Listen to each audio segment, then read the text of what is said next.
Gandang araw mga kaibigan.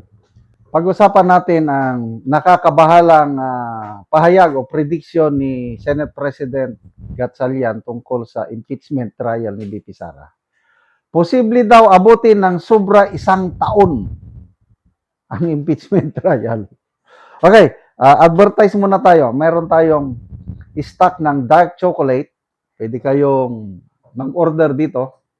0916-90-00997. First come, first serve basis dahil limited ang stock. Hindi ako nagninegosyo nito umiinom lang ako everyday dahil napakasustansya, napakasarap.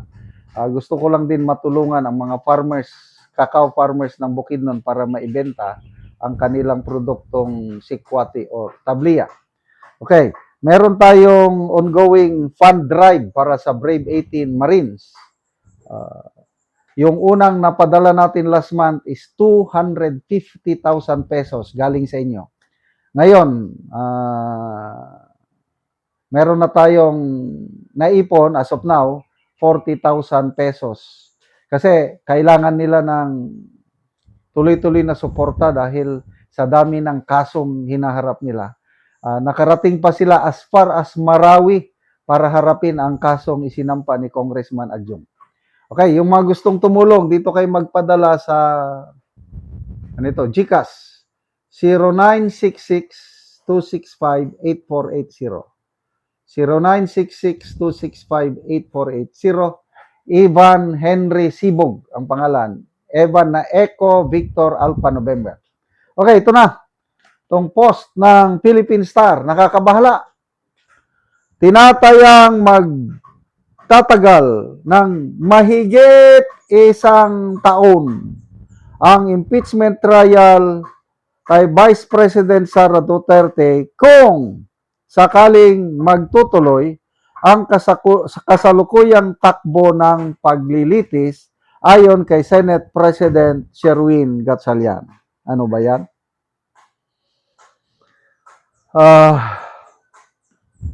Nagsimula July. Ano bang petsa? July 6 ba? July. Kung mahigit 1 taon, so July, August, September, October. Ano ba yan? Ang nakakabahala dito is yung gastos. I don't know how true yung estimate na 25 million pesos daw ang ginagastos natin, taxpayers money, para sa impeachment trial na ito. Ang sayang na pera. Tapos, mayroong study na ginawa ng Momentum Research headed by Professor Clive Argeles na sinasabi doon na only 1 out of 10 Filipinos ang aktibo lang na sumusubaybay sa impeachment trial. The rest, parang wala lang, manood ng konti, wala na naman. Hindi na susundan, masyadong technical, nabuburingan na sila. So, imagine, gagastos tayo ng billions of pesos. Imagine niyo na lang yan, 25 million 25 million pesos per day. Nakailang days na, 9 trial days na. So, halos 200 million na yun. Grabe. Tapos gusto pa nilang patagalin hanggang July next year? Ano ba naman yan? Okay. Bakit nawalan na ng gana ang taong bayan? Ako, wala na rin akong gana eh. Kasi para ka bang nanonood ng pelikula na alam mo na ang ending. Wala nang suspense. Bakit walang suspense? Alam naman natin na hindi nila makukonvict si BP Sara dahil hindi nila kayang makakuha ng 16 conviction votes. Kahit ibaba pa nila yung threshold ng 15 or 14, wala pa rin. Kasi yung majority senators na 13, yun lang ang inaasahan nila na boboto ng conviction.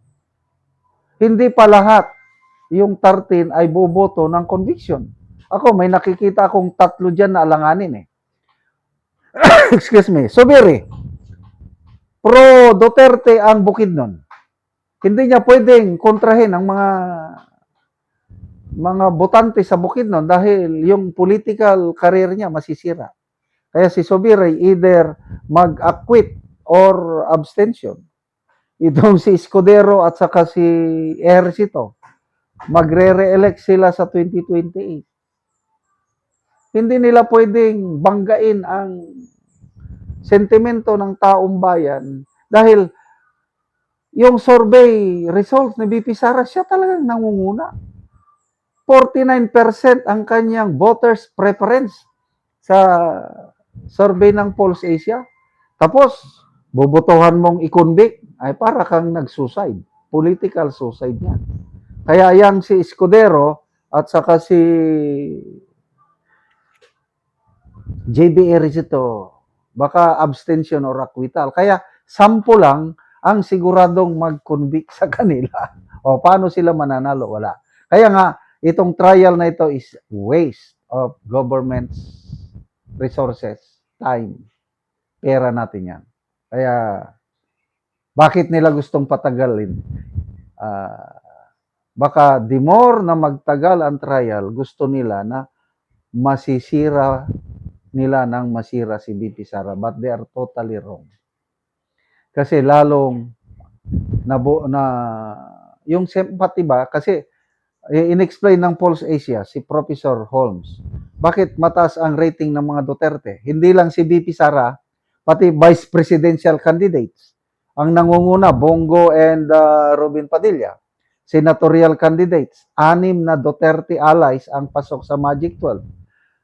Bakit mataas ang rating ng mga Duterte? Dahil yung perception na pinipersecute, ginigipit ng administrasyong ito ang mga Duterte. Kaya itong trial na ito is an example of panggigipit. Kaya negative ang dating sa kanila itong powers that be sa ginagawang patagalin ang trial. Kaya God save the Philippines talaga. Salamat mga kaibigan sa inyong pagsubaybay sa channel na ito. Kakatulong kayo ng malaki sa tribong Talanding ng Bukidnon dahil ang sweldo natin sa channel na ito is pantulong po sa tribo. Namimigay tayo ng libreng yero at pako para makapagpatayo naman sila ng mas maayos na tirahan. Panoorin nyo ang video na ito.